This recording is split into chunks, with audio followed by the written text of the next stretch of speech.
Ата менен президенттин эмеси биркен да. Кызматы, жоопкерчилиги төрөлгөн ушундай өтөрөлдүм, айып. Көзү көрө элек. 8 жашка чыккан учурда көз жумган. Ооруп каза болду да. Кичинекейим төрөлгөндө эле. Мен эле арман кыла берем да ушуну бир жок дегенде. Апа деген сөзүнө, же мама деген сөзүн угуп 8 жыл күттү да. Бир айымдарга караганда аябай таза жашайт экенсиз, ошоңузга бар.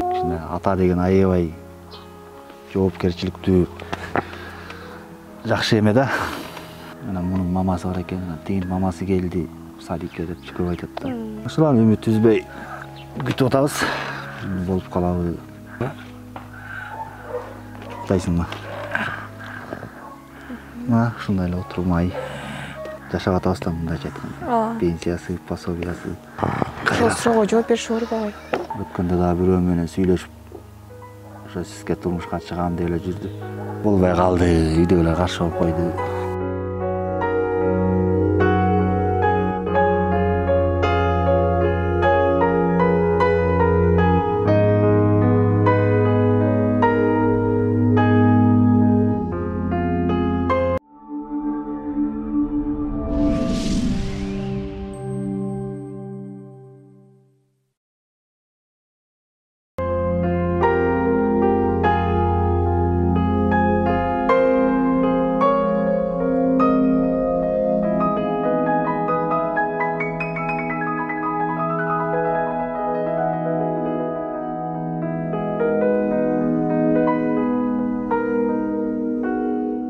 Баланыкы башка салбасын деген сөз бекерин айтылып калбасы керек. Урматтуу көрөрман, бул Соло ТВ YouTube каналы. Бул жолу дагы биз азыркы тапта 12 жаштагы мүмкүнчүлүгү чектелген кызын жалгыз өзү асырап жаткан Данияр Сыдыков аттуу агабызга келген учурубуз. Агайыбыздын башынан өткөн окуясын толук кандуу чагылдырып берүүгө аракет жасайбыз. Ал эми сиз болгону колуңуздан келген жардамыңызды көрсөтүңүз.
Аты жөнүм Данияр, фамилиям Сыдыков.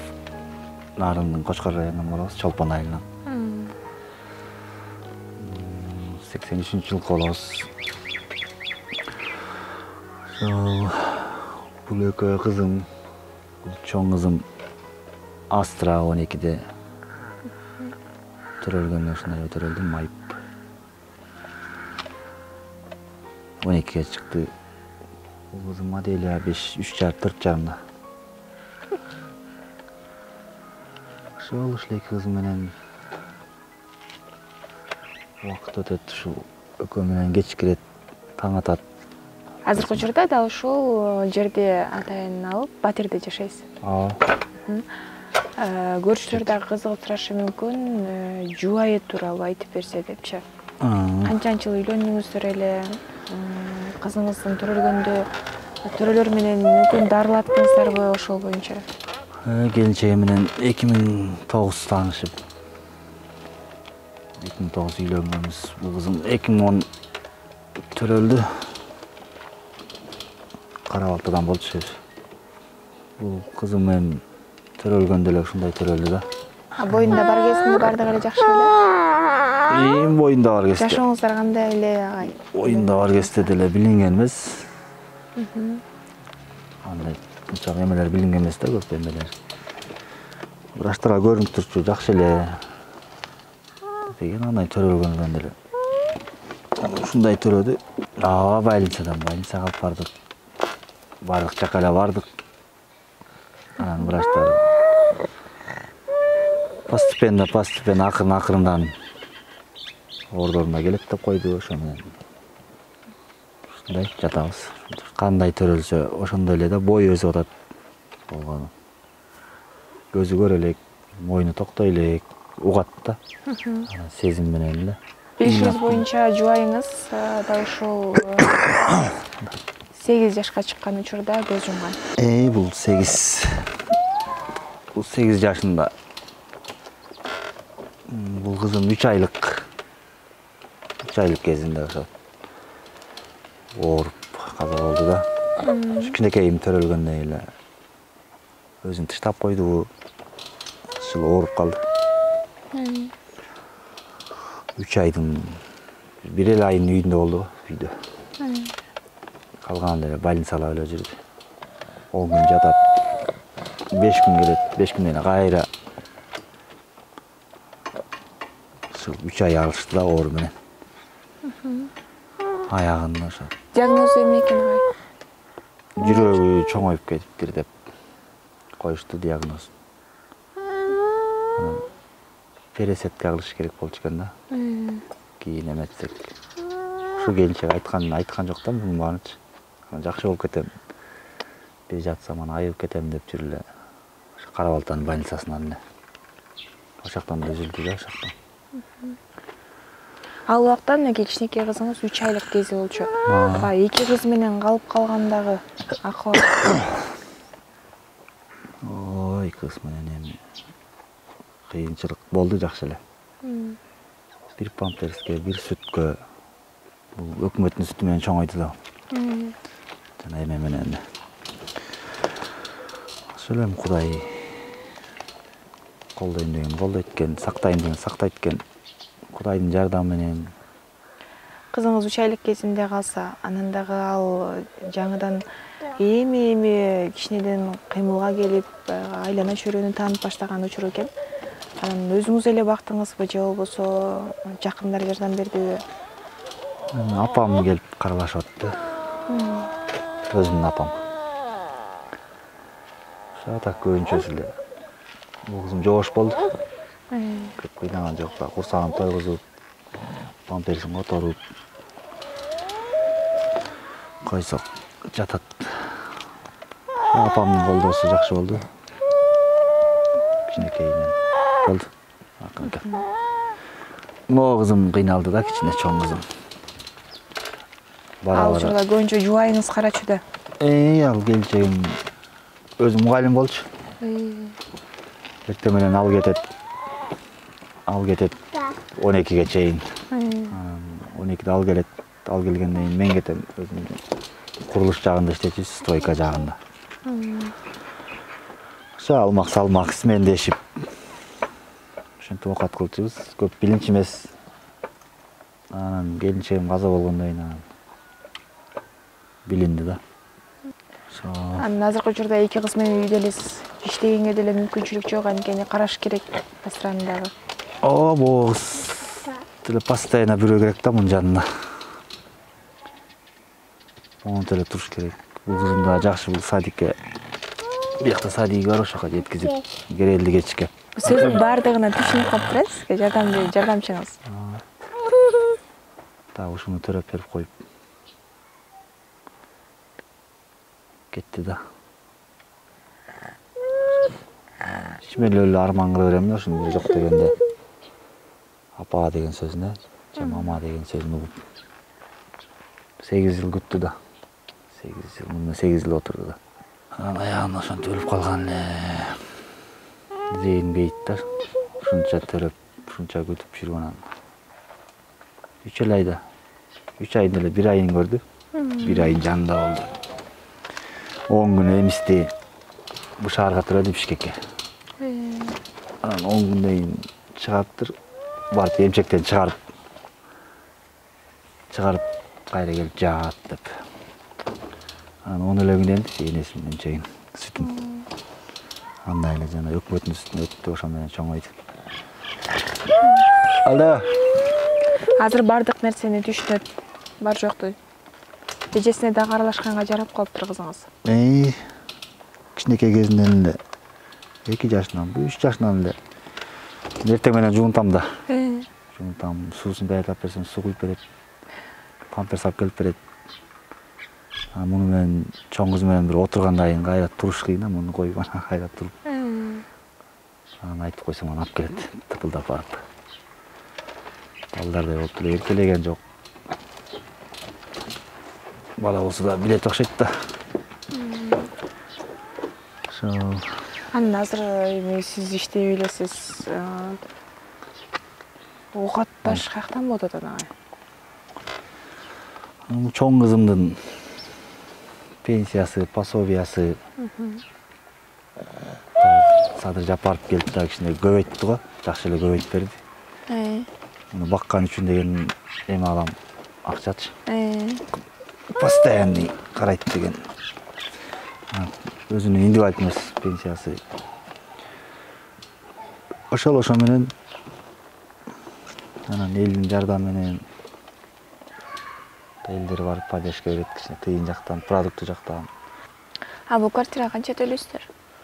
Квартира 8 000. Ичинде бардык нерсени кызыңызга ылайыкташтырып алыпсыз.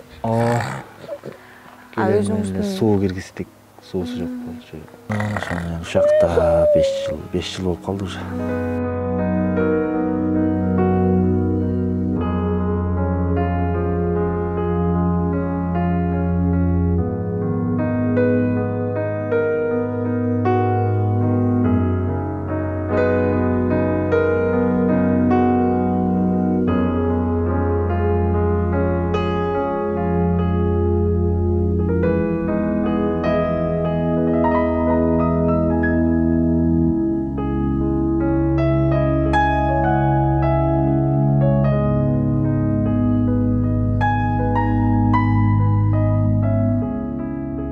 Убакыт өткөн эми өтөр өтпөй коймуш. Ушул кыздарга да мүмкүн карлаша турган адам жолуккан жокпу?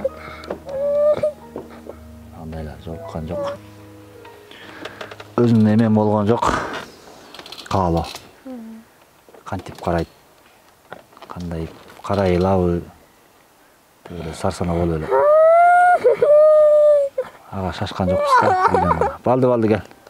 Анан агай, мисалы үчүн атайын фондторго же биздин өкмөтүбүзгө кайрылып көрдүңүзбү? Анткени дал ушундай орун менен алышып жаткан балдарга ыңгайлуу шарттагы үй керек турабы? Мени билет эле болуш керек.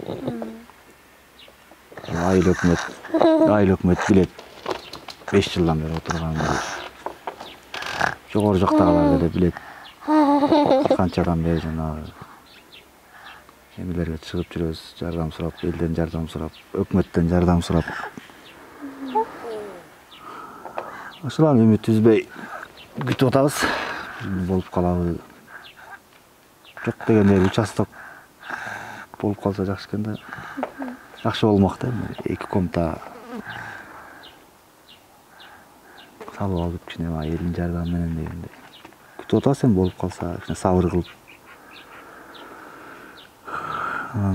Кызымдын жана эмесин 8 000 кылып көбөйттү.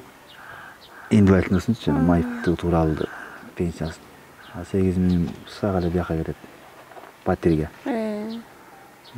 Постоянный ассистент персональный 7 000, 4 000 болчу. 7 000 болду. Ага продукту, памперс, муну. Анан бул экөөнүн пенсиясы жана паутери кормилица деген. Ага берет, ошо менен күтүп жашамай айдан айга. Бул кызым памперсте постоянно. 3-4 дары ичет, витамин анын барын. Эптеп жеткизбей. 1 айдан 1 айга чейин. 1 айга могу эле 10 000ден ашык эме кетет экен. Памперс, дары 1 айлык эле эмес. 10 000ден тегерегинде кетип калат экен эсептесек.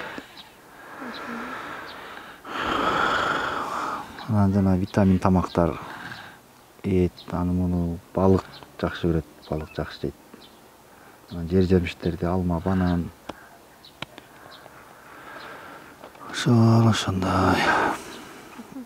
Негизи эле азыр карап отурсам, кээ бир айымдарга караганда аябай таза жашайт экенсиз, ошоңузга баары. Анан бул эле учурда аял кишинин дагы ошо үйдөгү орду дагы да болсо сизге билинип, баркы билинип калса керек. Бул 5 жылдын ичиндечи.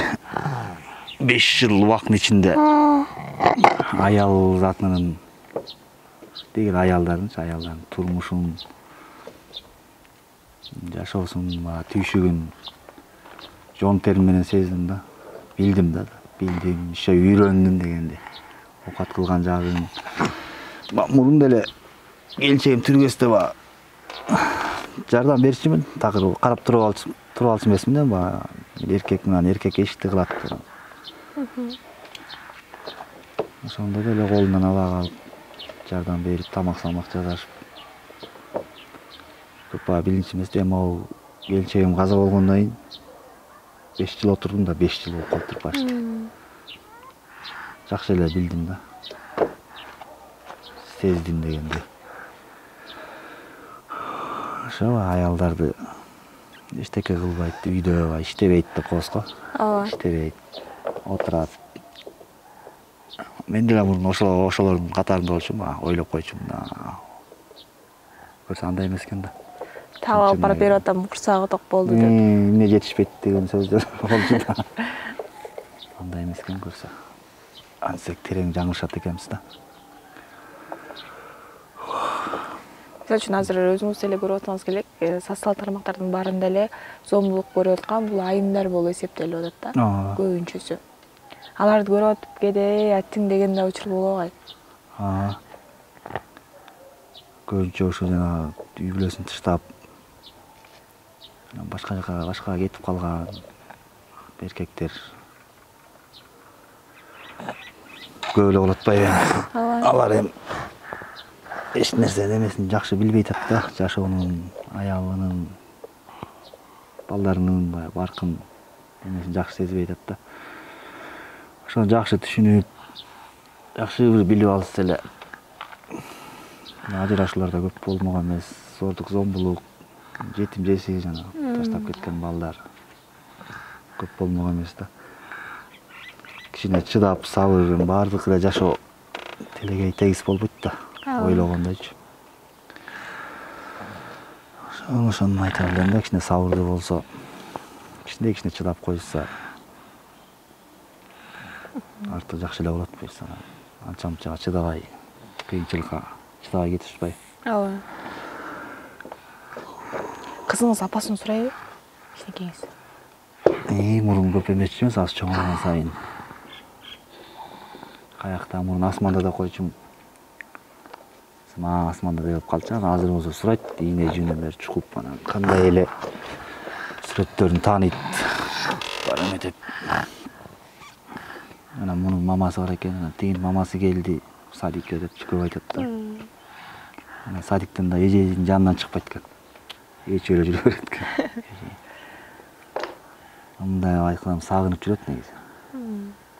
Өткөндө да бирөө менен сүйлөшүп, ошо сизге турмушка чыгам деп эле жүрдү. Россияда болчу да. Анан сүйлөштүрүп койгом.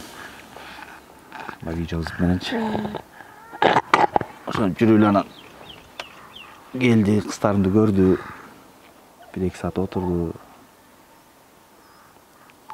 Тиги мама деп болгон. Андан кийин жок, ошондо телефонду өчүп. Андан кийин жазат жакында. Болбой калды, үйдө эле каршы болуп койду. Анан айттым, анан мен кой эчтеке эмесмин, түшүнөм. Тетиги кичинекей кыз. Эме болуп жүрбөдү кадимки, чалбайсызбы, эмне чалбайт? Ушуп салдыңызбы? Эмне ушасыз деп мен ушуп жүрбөдүм. Азыр айтпай калдым. Башында мама тиги асмандабы деп жүрсө, Россияда экен, мама иштеп жүрөт деген кетип калганда. Азыр кайра асманда деп калды. Ошол суроого жооп бериш оор болбойбу? Оор да, конечно. Буга сурай берет, жооп бериш аябай эме экен да. Йоо деп калам да. Кичинекей кезимде эле Үйлөнүп албай бирөө. Чоңой дальше чоңойсо кандай болот билбейм. Дагы кандай суроолорду берет. Ою дагы өзгөрөт экен, суроолору дагы ого билинбейт бул кыз менен. Мурун отура берип баланын деле эмесин билген жокпуз да. Өзүң балаң сүйлөгөнү кандай. Бул кызым менен отуруп эле көп эметпей калыптырмын да. Анан тиги чоңоюп сүйлөгөн сайын кадимкидей жүрөгүм эзилип кетет да, эзилип. Ошону мамасы көрсө кандай болот эле деп ойлоп кетем да. Аял затынын эмесин, жашоосунун эмесин жакшы эметтим, анан бул президенттин эмеси ушундай экен, ата менен президенттин эмеси бир экен да. Кызматы, жоопкерчилиги апа окшош экен. Тиги эки кыздын атасымын да мисалы. Ооба. Президент элдин атасы. Аны өзүнчө отуруп алып ойлонум да. Муну эл кылып алгам. Жана мунун эмеси менен жашап атабыз да, мындайча айтканда. Пенсиясы, пособиясы биздин казынабыз да бул. Тиги оппозиция. 3 бурчтуулук, 4 бурчтуулук суроолорду берет. Условияларды коет. Кетем деп коркутат. Кетип калам. Өзү менен өзү экен. Өзү менен өзү. Бирис ага жакшылыктан үмүтсүзбөйлү, мүмкүн дагы ушул кичинекей кызыңыз бой жетип, сиздин дагы жасаган эмгектериңизди актайт болуш керек. Келиңиз анда жалпы көрүп жаткан мырзаларга айта турган сиздин сөзүңүз ага. Ошо мырзаларга көбүрөөк айтайынчы. Ошолорго Үй айтыңыз. бүлөлүү, семьясы бар, балдары бар, байкелер, аталар, инилер. Ой, өзүңөрдү такыр чукпаш керек да. Өзүңөрдү мындай жогору алып, кичине ата деген аябай жоопкерчиликтүү жакшы эме да. Анча-мынча кыйынчылыкка чыдап койгула, чыдаш керек. Чыдаган келбесе да чыдаш керек. Себеби бул үй бүлөнү карап, багып, балдарды багып чоңойтуш бул атанын милдети да. Бул дүйнөдө дагы, акыретте дагы жооп берет да. Атанын эмеси. Ошон үчүн чыдап, сабырдуу болгула. Ажырашпагыла такыр эч убакта, балдарды такыр калтырбагыла жейтин. Балага эле кыйын да. Дал ушул бизди көрүп жаткан көрөрмандардын ичинде мүмкүн жардам берем дегендер болсо, анда көрсөтүлгөн номерлерге колуңуздардан келген жардамды көрсөтсөңүздөр болот. Агай, келиңиз анда жалпы дал ушул буга чейин жардам берип келгендерге ыраазычылык билдирүү менен биргеликте кайрылуу дагы жасабасаңыз болот. Рахмат. Ошол кыргыз жерибизде тынччылык болсун, токчулук болсун. Кыргыз элине рахмат. 5 жылдан бери жардам берип аткан адамдар бар.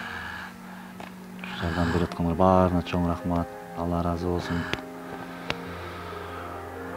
Ошо үй бүлөңөр менен, ага туугандар менен ден соолукта болгула, оорубагыла. Чоң рахмат баарыңыздарга. Менин атыман, кыздарым атынан чоң рахмат.